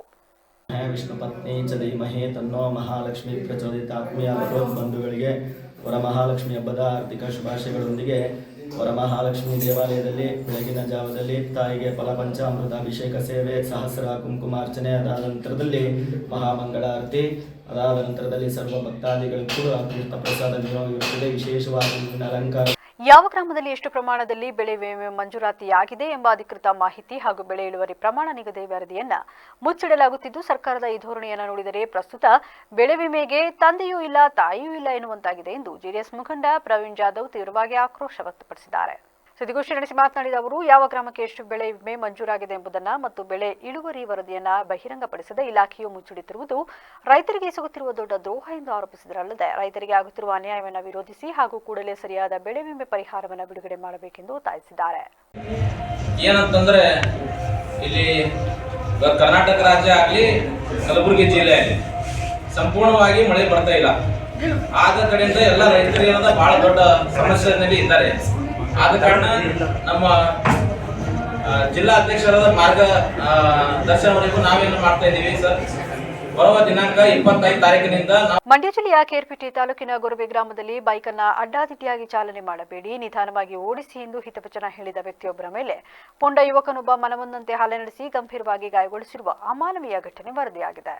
ಪಾಂಡವಪುರ ತಾಲೂಕಿನ ಬನ್ನಂಗಾಡಿ ಗ್ರಾಮದ ಶಿವರಾಜು ಹಲ್ಲೆಗೊಳಗಾದದ್ದು ದೈವಿಯಾಗಿದ್ದು, ಗೊರವಿ ಗ್ರಾಮದ ಮೋಹನ್ ಎಂಬುವರ ಮಗ ಪ್ರಜ್ವಲ್ ಹಲ್ಲೆ ಎಸೆದ ಆರೋಪಿ ಪುಂಡ ಯುವಕ ಎಂದು ಗುರುತಿಸಲಾಗಿದೆ. ಗೊರವಿ ಗ್ರಾಮದಲ್ಲಿ ಪ್ರಜ್ವಲ್ ತನ್ನ ಬೈಕನ್ನು ಅಡ್ಡಾದಿಡ್ಡಿಯಾಗಿ ಓಡಿಸುತ್ತಿದ್ದನು. ಇದನ್ನು ಗಮನಿಸಿದ ಶಿವರಾಜು ಬೈಕನ್ನು ಸ್ವಲ್ಪ ನಿಧಾನವಾಗಿ ಓಡಿಸಪ್ಪ ಎಂದು ಸ್ನೇಹಪೂರ್ವಕವಾಗಿ ಸಲಹೆ ನೀಡಿದ್ರು. ಈ ವೇಳೆ ಕೋಪಗೊಂಡು ಶಿವರಾಜ್ ಅವರ ಮೇಲೆ ಕಲ್ಲು ಹಾಗೂ ಬೈಕ್ ಕೀ ಬಳಸಿ ಮನಬಂದಂತೆ ಹಲ್ಲೆ ನಡೆಸಿದ್ದಾನೆ. ಅಲ್ಲಿಂದ ಶಿವರಾಜ್ ಅವರ ಮುಖಕ್ಕೆ ಮತ್ತು ಮೂಳೆಗೆ ತೀವ್ರ ಪೆಟ್ಟಾಗಿದ್ದು ಗಂಭೀರವಾಗಿ ಗಾಯಗೊಂಡಿರುವ ಅವರನ್ನು ಕೇರ್ಪೇಟೆಯ ಖಾಸಗಿ ಆಸ್ಪತ್ರೆಗೆ ದಾಖಲಿಸಿ ಶಸ್ತ್ರಚಿಕಿತ್ಸೆ ಮಾಡಿಸಲಾಗಿದೆ. ಘಟನೆಗೆ ಸಂಬಂಧಿಸಿದಂತೆ ಆರೋಪಿ ವಿರುದ್ಧ ಕೇರ್ಪೇಟೆ ಪಟ್ಟಣ ಪೊಲೀಸ್ ಠಾಣೆಯಲ್ಲಿ ಎಫ್ಐಆರ್ ದಾಖಲಾಗಿದ್ದರೂ ಸಹ ಪೊಲೀಸರು ಇದುವರೆಗೆ ಆರೋಪಿಯನ್ನು ಬಂಧಿಸಲು ಮುಂದಾಗಿಲ್ಲ ಎಂದು ಸಂತ್ರಸ್ತರು ಹಾಗೂ ಸಾರ್ವಜನಿಕರು ಆರೋಪಿಸಿದ್ದಾರೆ. ಅಡ್ಡಾನಡಿ ಗ್ರಾಮಕ್ಕೆ ಹೋಗಿ ಕೆಲಸ ಮುಗಿಸ್ಕೊಂಡು ನಂತರ 4 ಗಂಟೆ 4:15 ಊರು ಬಿಟ್ಟು ಗೊರವಿ ಎಂಬ ಗ್ರಾಮಕ್ಕೆ 5:15 ಬರ್ತಾರೆ ಸರ್. ಬತೇರೋ ಮಾರ್ಗವಾಗಿ ಆ ಕಡೆಯಿಂದ ಬತೇರ ಸಮಯದಲ್ಲಿ ಸರ್ ಓವರ್ ಸ್ಪೀಡ್ ಆಗಿ ಆಪೋಸಿಟ್ ಅಲ್ಲಿ ಒಬ್ಬ ವ್ಯಕ್ತಿ ಬರ್ತಾನೆ. ಅವನ ಹೆಸರು ಪ್ರಜ್ವಲ್ ಅಂತ, ಸಣ್ಣಪ್ಪ ಮೋಹನ್ ಕುಮಾರ್ ಅಂತ ಅಂದ್ಬಿಟ್ಟು ವ್ಯಕ್ತಿ ಬರ್ತಾನೆ. ಅವನು ಸ್ಪೀಡ್ ಆಗಿ ಬಂದು ಕಾರ್ಗೆ ಆಕ್ಸಿಡೆಂಟ್ ಆಗಂತ ಝೋನಲ್ಲಿ ಬರ್ತಾನೆ. ಆ ಸಮಯದಲ್ಲಿ ಇವರು ಅವಾಯ್ಡ್ ಮಾಡಿ ನಿಲ್ಲಿಸ್ತಾರೆ. ಅಲ್ಲಪ್ಪ ನೀನು ಇಷ್ಟೊಂದು ಸ್ಪೀಡಾಗಿ ಬಂದರೆ ಹೇಗಪ್ಪ ಅಂತ ಅಂದ್ಬಿಟ್ಟು ಇವ್ರು ಬುದ್ಧಿವಾದ ಹೇಳ್ತಾರೆ. ಹೇಳಿದ ತಕ್ಷಣ ಆ ವ್ಯಕ್ತಿ ಏನು ಮುಖ ನೋಡೋದನ್ನೇ ನಮ್ಮೂರಲ್ಲಿ ನೀನು ಯಾರಪ್ಪ ಪ್ರಶ್ನೆ ಮಾಡೋದಕ್ಕೆ, ನೀನು ಯಾವನು. ಪ್ರತಿಭಟನೆಯ ಸಂದರ್ಭದಲ್ಲಿ ಪೆಲೆಟ್ ಗನ್ ದಾಳಿಯಿಂದ ಕಣ್ಣಿಗೆ ಗಂಭೀರ ಗಾಯಗಳಾಗಿದ್ದರೂ ಈವರೆಗೆ ಯಾವುದೇ ಎಫ್ಐಆರ್ ದಾಖಲಿಸಿಕೊಂಡಿಲ್ಲ ಎಂದು ಎಐಸಿಸಿ ರಾಷ್ಟ್ರೀಯ ಅಧ್ಯಕ್ಷ ಮಲ್ಲಿಕಾರ್ಜುನ್ ಖರ್ಗೆ ಅವರು ತೀವ್ರ ಆಕ್ರೋಶ ವ್ಯಕ್ತಪಡಿಸಿದ್ದಾರೆ. ಕಲಬುರಗಿ ವಿಮಾನ ನಿಲ್ದಾಣದಲ್ಲಿ ಮಾಧ್ಯಮಗಳೊಂದಿಗೆ ಮಾತನಾಡಿದ ಅವರು, ಪ್ರತಿಭಟನೆಯಲ್ಲಿ ಪಾಲ್ಗೊಂಡಿದ್ದ ಸಾಹಿಲ್ ಎಂಬುವರ ಕಣ್ಣಿಗೆ ಪೆಲೆಟ್ ಗನ್ ದಾಳಿಯಿಂದ ಗಂಭೀರ ಗಾಯವಾಗಿದ್ದು, ಗಾಯಗೊಂಡ ವ್ಯಕ್ತಿ ಸ್ವತಃ ಅಲ್ಲೇ ಉಪಸ್ಥಿತರಿದ್ದಾರೆ. ತಪ್ಪು ಮಾಡಿದವರ ವಿರುದ್ಧ ಕಠಿಣ ಕ್ರಮ ಕೈಗೊಳ್ಳುವುದಾಗಿ ಸರ್ಕಾರ ಹೇಳಿಕೆ ನೀಡುತ್ತಿದೆ. ಆದರೂ ಈವರೆಗೆ ಹಲ್ಲೆ ಮತ್ತು ಗಾಯಗೊಳಿಸಿದವರ ಮೇಲೆ ಯಾವುದೇ ಎಫ್ಐಆರ್ ದಾಖಲಾಗಿಲ್ಲ ಎಂದು ಅಸಮಾಧಾನ ವ್ಯಕ್ತಪಡಿಸಿದ್ದಾರೆ. मालूम है क्योंकि वो गवर्नमेंट एफआईआर फाइल नहीं कर रही, जिसके शरीर में सब जो पैलेट बुलेट्स हैं, छर्रे हैं, वो ಭಟ್ಕಳ ನಗರದ ಮಣ್ಣುಳಿ ರಾಷ್ಟ್ರೀಯ ಹೆದ್ದಾರಿ 66ರ ಪಕ್ಕದಲ್ಲಿ ತೆರೆದಿರುವ ಒಳಚರಂಡಿ ಹೊಂಡವೊಂದು ಸಾರ್ವಜನಿಕರಿಗೆ ಅಪಾಯ ತಂದೊಡ್ಡಿದ್ದು, 1-2 ತಿಂಗಳು ಕಳೆದರೂ ಹೊಂಡವನ್ನು ಮುಚ್ಚದಿರುವುದರಿಂದ ವಾಹನ ಸವಾರರು ಹಾಗೂ ಪಾದಚಾರಿಗಳು ಆತಂಕದಲ್ಲೇ ಸಂಚರಿಸುವಂತಹ ಸ್ಥಿತಿ ನಿರ್ಮಾಣವಾಗಿದೆ. ಭಟ್ಕಳ ನಗರದ ಮಣ್ಣುಳಿ ಪ್ರದೇಶದ ರಾಷ್ಟ್ರೀಯ ಹೆದ್ದಾರಿ 66ರ ಪಕ್ಕದಲ್ಲೇ ಇರುವ ಈ ಒಳಚರಂಡಿ ಹೊಂಡ ಕಳೆದ 1-2 ತಿಂಗಳಿಂದ ಬಾಯಿ ತೆರೆದುಕೊಂಡಿದೆ. ಸ್ಥಳೀಯ ನಿವಾಸಿಗಳ ಬಾವಿಗೆ ಒಳಚರಂಡಿ ನೀರು ಸೇರುತ್ತಿರುವ ಕುರಿತು ದೂರು ಬಂದ ಹಿನ್ನೆಲೆಯಲ್ಲಿ ನೀರು ಸರಾಗವಾಗಿ ಹರಿಯುತ್ತಿದೆಯೇ ಎಂಬುದನ್ನು ಪರಿಶೀಲಿಸಲು ಹೊಂಡವನ್ನು ತೆರೆಯಲಾಗಿತ್ತು. ಪರಿಶೀಲನೆ ಪೂರ್ಣಗೊಂಡು ಹಲವು ದಿನಗಳು ಕಳೆದರೂ ಹೊಂಡವನ್ನು ಮುಚ್ಚುವ ಕಾರ್ಯ ಮಾತ್ರ ನಡೆದಿಲ್ಲ. ಹೊಂಡದ ಸುತ್ತ ಬ್ಯಾರಿಕೇಡ್ ಅಳವಡಿಸಲಾಗಿದ್ದರೂ ರಾತ್ರಿ ವೇಳೆ ಅದು ಸಮರ್ಪಕವಾಗಿ ಗೋಚರಿಸದಿರುವುದು ಅಪಾಯಕ್ಕೆ ಕಾರಣವಾಗಿದೆ. ದ್ವಿಚಕ್ರ ವಾಹನ ಸವಾರರು ಹೊಂಡಕ್ಕೆ ಬಿದ್ದ ಘಟನೆಗಳು ನಡೆದಿದೆ ಎನ್ನಲಾಗಿದ್ದು, ಅಪಘಾತ ಸಂಭವಿಸುವ ಮುನ್ನವೇ ನಗರಸಭೆ ಹಾಗೂ ಸಂಬಂಧಪಟ್ಟ ಇಲಾಖೆ ಅಧಿಕಾರಿಗಳು ಸ್ಥಳ ಪರಿಶೀಲನೆ ನಡೆಸಿ ತೆರೆದಿರುವ ಒಳಚರಂಡಿ ಹೊಂಡವನ್ನು ತಕ್ಷಣ ಮುಚ್ಚಬೇಕು ಎಂದು ಸ್ಥಳೀಯರು ಆಗ್ರಹಿಸಿದ್ದಾರೆ. ಕೇರ್ಪೇಟೆ ತಾಲೂಕು ಕಸಬಾ ಹೋಬಳಿಯ ಬಂಡಿಹೊಳೆ ಹಾಲು ಉತ್ಪಾದಕರ ಸಹಕಾರ ಸಂಘದ ನೂತನ ನಾಮನಿರ್ದೇಶಕರಾಗಿ ಪ್ರದೀಪ್ ಬಿಆರ್ ಅವರು ಆಯ್ಕೆಯಾಗಿದ್ದಾರೆ. ಈ ವೇಳೆ ಮಾತನಾಡಿದ ನೂತನ ನಿರ್ದೇಶಕ ಪ್ರದೀಪ್ ಅವರು, ನನ್ನನ್ನು ನಾಮನಿರ್ದೇಶಕರಾಗಿ ಆಯ್ಕೆ ಮಾಡಿದ ಸಹಕಾರ ಇಲಾಖೆ, ಸರ್ಕಾರ ಹಾಗೂ ಸಂಘದ ಆಡಳಿತ ಮಂಡಳಿಗೆ ಹೃತ್ಪೂರ್ವಕ ಕೃತಜ್ಞತೆ ಸಲ್ಲಿಸುತ್ತೇನೆ. ಬಂಡಿಹೊಳೆ ಹಾಲು ಉತ್ಪಾದಕರ ಸಹಕಾರ ಸಂಘದ ಸರ್ವತೋಮುಖ ಅಭಿವೃದ್ಧಿಗಾಗಿ ಪ್ರಾಮಾಣಿಕವಾಗಿ ಶ್ರಮಿಸುತ್ತೇನೆ. ಹಾಲು ಉತ್ಪಾದಕರ ಸಮಸ್ಯೆಗಳಿಗೆ ಸ್ಪಂದಿಸಿ ಸಂಘವನ್ನು ಲಾಭದತ್ತ ಕೊಂಡೊಯ್ಯಲು ಪಾರದರ್ಶಕ ಆಡಳಿತ ನೀಡಲು ಬದ್ಧನಾಗಿದ್ದೇನೆ. ಎಲ್ಲ ಹಾಲು ಉತ್ಪಾದಕರ ಸಹಕಾರದೊಂದಿಗೆ ಸಂಘವನ್ನು ಮಾದರಿ ಸಂಘವನ್ನಾಗಿ ಮಾಡುತ್ತೇನೆ ಎಂದು ಭರವಸೆ ನೀಡಿದರು. ಈ ಸಂದರ್ಭದಲ್ಲಿ ಯುವ ಮುಖಂಡರಾದ ಜೆಸಿಬಿ ಯೋಗೇಶ್, ಬಂಕ್ ಚೇತನ್, ಸುರೇಂದ್ರ, ಶ್ರೀಕಾಂತ್ ಸೇರಿದಂತೆ ಮತ್ತಿತರರು ಹಾಜರಿದ್ದರು. ಗುಬ್ಬಿ ತಾಲೂಕಿನ ಮುದ್ದಾಪುರದ ಶ್ರೀ ಶನಿದೇವರ ಹಾಗೂ ಶ್ರೀ ಬಸವೇಶ್ವರ ಸ್ವಾಮಿಯವರ ನೂತನ ಮಹಾದ್ವಾರ ಉದ್ಘಾಟನೆ ಹಾಗೂ ಶ್ರೀ ಬಸವೇಶ್ವರ ಸ್ವಾಮಿ ನೂತನ ವಿಗ್ರಹ ಪ್ರತಿಷ್ಠಾಪನಾ ಮಹೋತ್ಸವ ಅದ್ದೂರಿಯಾಗಿ ನಡೆದಿದೆ. ಬೆಳಗ್ಗಿಂದನೇ ದೇವಾಲಯದಲ್ಲಿ ಕುಂಭಾಭಿಷೇಕ, ನವಗ್ರಹ ಹೋಮ ಹವನಗಳು ನಡೆದಿದ್ದು, ಗೊಲ್ಲಹಳ್ಳಿ ಮಠದ ಶ್ರೀ ವಿಭವ ವಿದ್ಯಾಶಂಕರ ದೇಶಿಕೇಂದ್ರ ಸ್ವಾಮಿಗಳು ಭೇಟಿ ನೀಡಿ ಮಹಾದ್ವಾರಕ್ಕೆ ಪೂಜೆ ಸಲ್ಲಿಸಿದರು. ನಂತರ ಧಾರ್ಮಿಕ ಸಮಾರಂಭವನ್ನು ಉದ್ಘಾಟಿಸಿ ಮಾತನಾಡಿದ ಅವರು, ಭಕ್ತರು ಪ್ರೀತಿ ಭಕ್ತಿಯಿಂದ ಮಾತ್ರ ಭಗವಂತನನ್ನ ಕಾಣಲು ಸಾಧ್ಯವಾಗುತ್ತದೆ. ದೇವರ ಮೇಲೆ ನಂಬಿಕೆ ಬೆಳೆಸಿಕೊಂಡು ಪೂಜ್ಯ ಮನೋಭಾವದಿಂದ ನೋಡಿದರೆ ಮಾತ್ರ ಭಗವಂತ ಎಲ್ಲರನ್ನ ಕಾಪಾಡುತ್ತಾನೆ. ಇತ್ತೀಚೆಗೆ ಹಣ ಸಂಪಾದನೆಯ ಜೊತೆಗೆ ಸಾಧ್ಯವಾದಷ್ಟು ಪುಣ್ಯದ ಕೆಲಸವನ್ನ ಮಾಡಬೇಕು. ಗ್ರಾಮಗಳಲ್ಲಿ ಜನರು ನೆಮ್ಮದಿ ಜೀವನ ನಡೆಸುವುದಕ್ಕೆ ದೇವಸ್ಥಾನ ಧಾರ್ಮಿಕ ಕಾರ್ಯಕ್ರಮಗಳು ನೆರವಾಗುತ್ತಿವೆ. ಇಂತಹ ಧಾರ್ಮಿಕ ಸಮಾರಂಭಗಳಲ್ಲಿ ಭಕ್ತರು ಒಗ್ಗಟ್ಟಾಗಿ ಕೆಲಸ ಮಾಡಬೇಕು ಎಂದು ತಿಳಿಸಿದರು. ಈ ಸಂದರ್ಭದಲ್ಲಿ ಕುಪ್ಪೂರು ತಮ್ಮಡಿಹಳ್ಳಿ ಮಠದ ಡಾಕ್ಟರ್ ಅಭಿನವ ಮಲ್ಲಿಕಾರ್ಜುನ ದೇಶಿಕೇಂದ್ರ ಮಹಾಸ್ವಾಮಿಗಳು, ದೇವಸ್ಥಾನದ ಗೌರವಾಧ್ಯಕ್ಷರಾದ ಕಿಡಿಗಣ್ಣಪ್ಪ, ದೇವಾಲಯ ಸಮಿತಿ ಅಧ್ಯಕ್ಷ ಮಹದೇವಯ್ಯ, ನಿವೃತ್ತ ಇಂಜಿನಿಯರ್ ಕರಿಯಪ್ಪ ಸೇರಿದಂತೆ ಗ್ರಾಮಸ್ಥರು ಉಪಸ್ಥಿತರಿದ್ದರು. ಗುಬ್ಬಿ ತಾಲೂಕಿನ ಇತಿಹಾಸ ಪ್ರಸಿದ್ಧ ಎಮ್ಎನ್ ಕೋಟೆ ಗ್ರಾಮ ದೇವತೆ ಶ್ರೀ ಕೊಲ್ಲಾಪುರದಮ್ಮ ದೇವಾಲಯಕ್ಕೆ ವರಮಹಾಲಕ್ಷ್ಮಿ ಹಬ್ಬದ ಪ್ರಯುಕ್ತ ಭಕ್ತರ ದಂಡು ಮುಗಿಬಿದ್ದಿತ್ತು. ಜಿಲ್ಲೆಯ ವಿವಿಧ ಭಾಗಗಳಿಂದ ಆಗಮಿಸಿದ ಭಕ್ತರು ದೇವಾಲಯಕ್ಕೆ ತೆರಳಿ ವಿಶೇಷ ಪೂಜೆ ಸಲ್ಲಿಸಿದರು. ವರಮಹಾಲಕ್ಷ್ಮಿ ಹಬ್ಬದ ಪ್ರಯುಕ್ತ ಸಾವಿರಾರು ಭಕ್ತರು ದೇವಿಯ ದರ್ಶನ ಪಡೆದರು. ಎಮ್ಎನ್ ಕೋಟೆ ಗ್ರಾಮದಲ್ಲಿ ನೆಲೆಯಾಗಿರುವ ಶಕ್ತಿ ದೇವತೆ ಎಂದು ಹೆಸರಾಗಿರುವ ಶ್ರೀ ಕೊಲ್ಲಾಪುರದಮ್ಮ ದೇವಿಗೆ ಧಾರ್ಮಿಕ ವಿಧಿವಿಧಾನಗಳೊಂದಿಗೆ ಮಹಾಮಂಗಳಾರತಿ ಮಾಡಲಾಯಿತು. ಎಮ್ಎನ್ ಕೋಟೆ ಶ್ರೀ ಕೊಲ್ಲಾಪುರದಮ್ಮ ಪುಣ್ಯಕ್ಷೇತ್ರಕ್ಕೆ ವಿವಿಧ ಜಿಲ್ಲೆಯಿಂದ ಆಗಮಿಸಿದ ಭಕ್ತರು ಅಮ್ಮನವರ ದರ್ಶನ ಪಡೆದು ಹಣ್ಣುಕಾಯಿ ಪೂಜೆ ಸಲ್ಲಿಸಿ ದೇವಿಯ ಕೃಪೆಗೆ ಪಾತ್ರರಾದರು. ಕಲಬುರಗಿ ನಗರದಲ್ಲಿ ಕರ್ನಾಟಕ ರಾಜ್ಯ ದಲಿತ ಸಂಘರ್ಷ ಸಮಿತಿ ವತಿಯಿಂದ ಹಾಗೂ ಡಾಕ್ಟರ್ ಡಿಜಿ ಸಾಗರ್ ನರೋಣ ಅವರ ನೇತೃತ್ವದಲ್ಲಿ ಎಐಸಿಸಿ ಅಧ್ಯಕ್ಷ ಮಲ್ಲಿಕಾರ್ಜುನ ಖರ್ಗೆ ಅವರು ಭಾಷಣ ಮಾಡಿದ್ದ ಸ್ಥಳವನ್ನು ಶುಚಿಗೊಳಿಸಿ ಕೋಮು ದಹನ ಮಾಡಿದ ಕೃತ್ಯವನ್ನು ಖಂಡಿಸಿ ವಿವಿಧ ಸಂಘಟನೆಗಳಿಂದ ಬೃಹತ್ ಪ್ರತಿಭಟನೆ ಹಮ್ಮಿಕೊಳ್ಳಲಾಯಿತು. ಈ ಸಂದರ್ಭದಲ್ಲಿ ಜಾತಿವಾದಿ ಮನಸ್ಥಿತಿ ಹಾಗೂ ಅಸ್ಪೃಶ್ಯತೆಯ ಆಚರಣೆಗಳ ವಿರುದ್ಧ ತೀವ್ರ ಆಕ್ರೋಶ ವ್ಯಕ್ತಪಡಿಸಿದ ಪ್ರತಿ ಸಂಘಟನೆಯ ಪ್ರಮುಖರು ಅಸಮಾನತೆಯ ಅವಮಾನಕರ ವ್ಯವಸ್ಥೆಗೆ ಬಲಿಯಾಗಿ ಅಪಮಾನವನ್ನ ನುಂಗುತ್ತಾ ಹಲವಾರು ಶತಮಾನಗಳ ಕಾಲ ಪ್ರಾಣಿಗಳಿಗಿಂತ ಕಡೆಯಾಗಿ ಶೋಷಿತ ಸಮುದಾಯ ಬದುಕು ಸಾಗಿಸಿದೆ. 1927ರಲ್ಲಿ ಬಾಬಾ ಸಾಹೇಬ್ ಡಾಕ್ಟರ್ ಬಿಆರ್ ಅಂಬೇಡ್ಕರ್ ಅವರು ಮಹಾಡ್ ಚೌದರ್ಕೆರೆಯ ನೀರನ್ನು ಕುಡಿದಾಗ ಮೇಲ್ಜಾತಿಯವರು ಅಲ್ಲಿ ಹಸುವಿನ ಮೂತ್ರ ಮತ್ತು ಸಗಣಿಯನ್ನ ಹಾಕಿ ವೇದ ಮಂತ್ರಗಳನ್ನು ಪಠಿಸಿ ಕೆರೆಯ ನೀರನ್ನು ಶುದ್ಧೀಕರಿಸುವ ಅನಿಷ್ಟ ಪದ್ಧತಿ ಮೆರೆದಿದ್ರು. ಶೋಷಿತರ ವಿರುದ್ಧದಂತಹ ಎಲ್ಲ ಅನಿಷ್ಟ ಆಚರಣೆಗಳನ್ನು ಅಂಬೇಡ್ಕರ್ ತೀವ್ರವಾಗಿ ವಿರೋಧಿಸಿದ್ರು ಹಾಗೂ ಭಾರತದ ಸಮಸ್ತ ಶೋಷಿತ ಜನ ಸಮುದಾಯಕ್ಕೆ ಸಂವಿಧಾನದ ಮೂಲಕ ಸರ್ವರಿಗೂ ಸಮಪಾಲು ಸರ್ವರಿಗೂ ಸಮಬಾಳು ಎಂಬ ಉದಾತ್ತ ಪರಿಕಲ್ಪನೆಯನ್ನ ಸ್ಥಾಯಿಗೊಳಿಸಿದ್ರು. ಆದರೆ ಇಂದಿಗೂ ಮುಂದುವರೆದಿರುವ ಇಂತಹ ಜಾತಿವಾದಿ ಮತ್ತು ಮನುವಾದಿ ಕೃತ್ಯಗಳನ್ನು ಖಂಡಿಸಿ ತಪ್ಪಿತಸ್ಥರ ವಿರುದ್ಧ ಕಠಿಣ ಕ್ರಮ ಕೈಗೊಳ್ಳಬೇಕೆಂದು ಪ್ರತಿಭಟನೆಯಲ್ಲಿ ಆಗ್ರಹಿಸಿದ್ದಾರೆ. ಎಲ್ಲನೂ ಕೂಡ ಅಬಾಲಿಸ್ ಮಾಡಿದೆ. ನಮ್ಮ ದೇಶ ನಡೀತಕ್ಕಂಥದ್ದು, ನಮ್ಮ ಸಮಾಜ ನಡೀತಕ್ಕಂಥದ್ದು ಸಂವಿಧಾನದ ಆಧಾರದ ಮೇಲೆ, ನಮ್ಮ ಆಡಳಿತ ನಡೀತಕ್ಕಂಥದ್ದು ಸಂವಿಧಾನ ಆಧಾರದ ಮೇಲೆ. ಅದು ಸಂವಿಧಾನಕ್ಕೆ ಅಪಚಾರ ಎಸಗಿರ್ತಕ್ಕಂಥದ್ದು, ಸಂವಿಧಾನದ ಫೋರ್ಸ್ನಿಂದ ಮಾಡಿರ್ತಕ್ಕಂಥ ಕಾನೂನುಗಳನ್ನು ಕಾಯ್ದೆಗಳನ್ನು ಇವತ್ತು ಮೂಲೆ ಗುಂಪು ಮಾಡಿ ಯಥಾಸ್ಥಿತಿವಾದಿಗಳು ಬಹಿರಂಗವಾಗಿ ಅವ್ರ ಗುಡಿ ಗುಂಡರುಗಳು ಮತ್ತು ಅವ್ರ ಮನೆ ಒಳಗಡೆ ಕಂಪೌಂಡ್ ಒಳಗಡೆಗೆ ಮಾಡ್ಕೊಳ್ತಾರೆ. ಆದರೆ ಬಹಿರಂಗವಾಗಿ ಒಂದು ಸಾರ್ವಜನಿಕ ಚಿಕ್ಕಬಳ್ಳಾಪುರ ಜಿಲ್ಲೆಯ ಎಲ್ಲ ಗ್ರಾಮೀಣ ಪ್ರದೇಶಗಳಲ್ಲಿ ಪರಿಸರ ಸ್ನೇಹಿ ಗಣಪತಿ ಮೂರ್ತಿಗಳನ್ನೇ ಪೂಜಿಸುವಂತೆ ಜನರನ್ನು ಪ್ರೇರೇಪಿಸುವ ಮತ್ತು ಪಿಒಪಿ ಗಣಪತಿ ಮೂರ್ತಿಗಳ ಪ್ರತಿಷ್ಠಾಪನೆ ವಿಸರ್ಜನೆಗೆ ಅವಕಾಶ ನೀಡದಂತೆ ಗ್ರಾಮೀಣಾಭಿವೃದ್ಧಿ ಮತ್ತು ಪಂಚಾಯತ್ ರಾಜ್ ಸಚಿವ ಈಶ್ವರ್ ಬಿ ಖಂಡ್ರೆ ಸೂಚಿಸಿದ್ದಾರೆ. ಚಿಂತಾಮಣಿಯ ತಾಲೂಕು ಪಂಚಾಯಿತಿ ಕಾರ್ಯದಲ್ಲಿಂದು ಜಿಲ್ಲಾ ಪಂಚಾಯಿತಿ ಮುಖ್ಯ ಕಾರ್ಯನಿರ್ವಹಣಾಧಿಕಾರಿ ನವೀನ್ ಭಟ್ವಾಯಿ ಹಾಗೂ ಇತರ ಅಧಿಕಾರಿಗಳೊಂದಿಗೆ ಸಭೆ ನಡೆಸಿ ಮಾತನಾಡಿದ ಅವರು, ಉತ್ತರ ಕನ್ನಡ, ದಕ್ಷಿಣ ಕನ್ನಡ, ಉಡುಪಿ ಜಿಲ್ಲೆಗಳಲ್ಲಿ 90% 95% ಪರಿಸರ ಸ್ನೇಹಿ ಗಣಪತಿ ಮೂರ್ತಿಗಳ ಆರಾಧನೆ ನಡೆಯುತ್ತದೆ. ಜಿಲ್ಲೆಯಲ್ಲೂ ಇಂತಹ ಜಾಗೃತಿ ಮೂಡಿಸಿ ಇದ್ರು. ನೀರಲ್ಲಿ ಕರಗದ ಪಿಒಪಿ ಗಣಪತಿ ಮೂರ್ತಿಗಳಿಗೆ ಭಾರಲೋಹ ಮಿಶ್ರಿತ ರಾಸಾಯನಿಕ ಬಣ್ಣ ಹಚ್ಚುವ ಕಾರಣ ಜಲಚರಗಳ ಸಾವಿಗೆ ಕಾರಣವಾಗುತ್ತದೆ. ಜೊತೆಗೆ ಜಲಮೂಲಗಳು ಕಲುಷಿತವಾಗಿ ಜನ ಜಾನುವಾರುಗಳ ಆರೋಗ್ಯದ ಮೇಲೂ ಪರಿಣಾಮ ಬೀರುತ್ತದೆ. ಹೀಗಾಗಿ ಪರಿಸರ ಸ್ನೇಹಿ ಬಣ್ಣರಹಿತ ಮಣ್ಣಿನ ಗೌರಿ ಗಣೇಶ ಮೂರ್ತಿಗಳ ಪೂಜೆಗೆ ಉತ್ತೇಜನ ನೀಡಬೇಕು ಎಂದರು.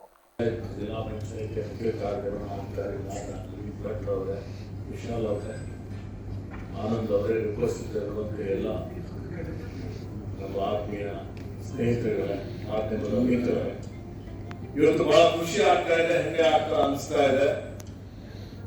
ಯಾಕಂದರೆ ಗ್ರಾಮೀಣ ಅಭಿವೃದ್ಧಿ ಮತ್ತು ಪಂಚಾಯತ್ ರಾಜ್ ಇಲಾಖೆ ಸಚಿವರಾದ್ಮೇಲೆ ಪ್ರಪ್ರಥಮವಾಗಿ ಚಿಂತಾಮಣಿಗೆ ನಾನು ಆಗಮಿಸಿದ್ದೇನೆ.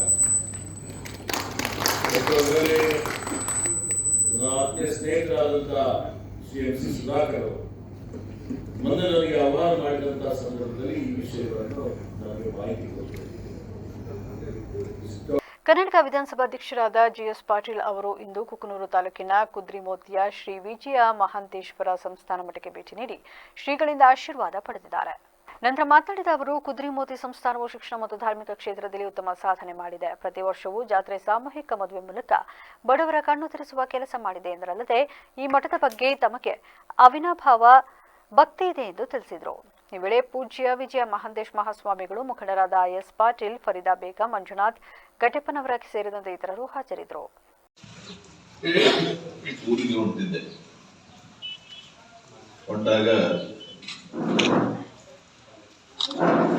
ಯಾರು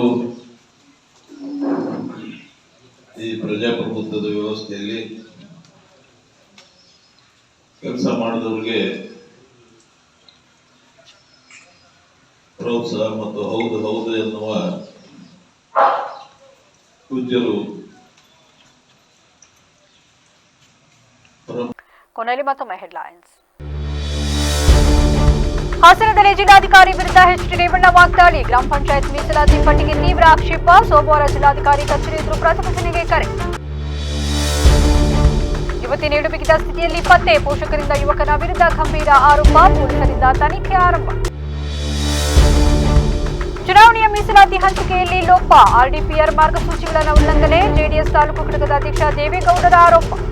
ಇದಾಗಿತ್ತು ಇಲ್ಲಿವರೆಗಿನ ನ್ಯೂಸ್ ಅಪ್ಡೇಟ್ಸ್. ನಿರಂತರ ಸುದ್ದಿಗಾಗಿ ನೋಡ್ತಾ ಇರಿ ವಿಬಿಸಿ ನ್ಯೂಸ್. ಇದು ಜನರ ಧ್ವನಿ. ಸತ್ಯದ ಕಡೆ ನಮ್ಮ ನಡೆ.